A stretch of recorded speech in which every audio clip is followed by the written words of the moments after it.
Bom dia, quem está aqui com a gente hoje é a psiquiatra, a doutora Vitória Padilha, e tem um assunto muito delicado que ela vai falar para a gente. Eu não sabia que isso estava acontecendo.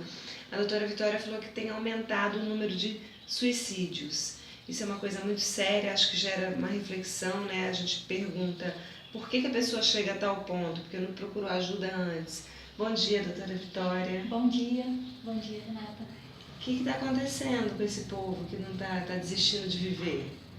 Então, vem tendo uma tendência mundial no aumento do número de suicídios, né? Tanto que em 2014 a Organização Mundial de Saúde instituiu setembro como mês de prevenção ao suicídio, porque dia 10 de setembro é o Dia Mundial de Prevenção ao Suicídio. E realmente é uma tendência mundial, infelizmente, hoje as taxas são de a cada 40 segundos uma pessoa se suicida no mundo. Nossa, é muito alta a taxa. É. Isso eu pensei que fossem países mais frios, eu li alguma coisa que tinha alguma relação. E nos tropicais essa taxa era menor, agora está igual? Olha, tem um ranking assim, né? Eu sei que o Brasil é o 8º hoje. Nossa, muito alto. E a gente tem uma suspeita que é uma subnotificação aqui no Brasil, na taxa de suicídio. Então eu acredito que esse número é maior. E o que leva a esse quadro? Então, as causas desse aumento ainda são bastante incertas, né? Existem várias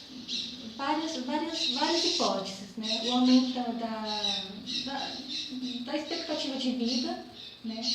O aumento do caso de doenças mentais, né? Porque a maioria dos casos de suicídio, cerca de 90% dessas pessoas tinham uma doença mental não tratada.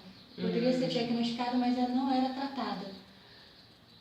Hoje em dia, a forma como se vive a sociedade moderna, infelizmente, acaba instigando o individualismo, por um lado, e a solidão do outro, né? As pessoas estão mais individualistas e mais solitárias. Então, acredito que essa tendência aumenta a questão da desesperança, da solidão. Isso são fatores que aumentam o risco de suicídio, né? Tem uma faixa etária onde é mais recorrente o suicídio? Sim. O suicídio tem duas faixas etárias de maior risco, né? Os jovens, antes dos 30 anos e acima dos 65 anos. O gênero mais predominante ainda é o masculino, em ambas as faixas etárias. Talvez até porque eles tenham mais dificuldade em buscar ajuda quando estão com alguma doença, não? Por isso, e porque os jovens, quando eles estão em angústia e desespero, e tentam suicídio, geralmente os meios são mais letais, né? Entendi.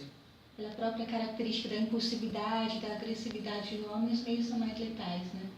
Então, o que a gente deve aconselhar para as pessoas quando tem algum sofrimento, já vê que está precisando, recorre, pede ajuda, vai ao médico, ainda que, né, seja assim bem no começo, para dar tempo? O que você indica para as pessoas aí que estejam com algum sofrimento, não que já esteja pensando nisso, né, mas um alerta aí para as pessoas? Olha, acho que a primeira coisa importante é quebrar o estigma de se falar sobre suicídio, né?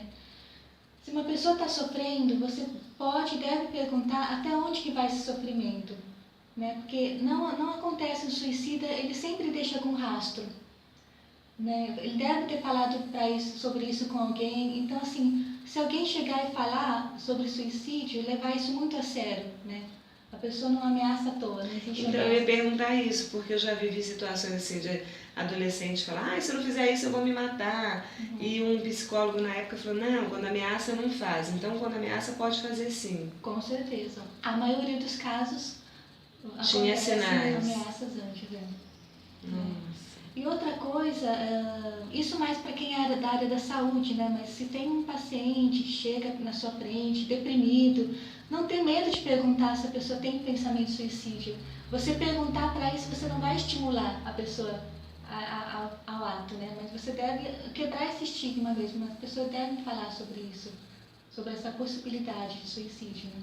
Bacana. Tem mais alguma coisa que você queira acrescentar, Vitória, dentro desse assunto que você acha importante alertar? Sim, entre os casos de suicídio, mais de 90% tinham um diagnóstico de doença mental, só que assim, mais de 50% nunca haviam tratado com um especialista, né? Então é importante assim, os familiares, pessoas assim, que convivem com uma pessoa que você suspeita que tem esses pensamentos de suicídio, insista com essa pessoa de procurar uma ajuda profissional. Tá certo. É isso aí, gente. Agradecer aqui a doutora Vitória a presença, as dicas dela, né? E convidá-la para voltar outras vezes. Um bom dia a todos.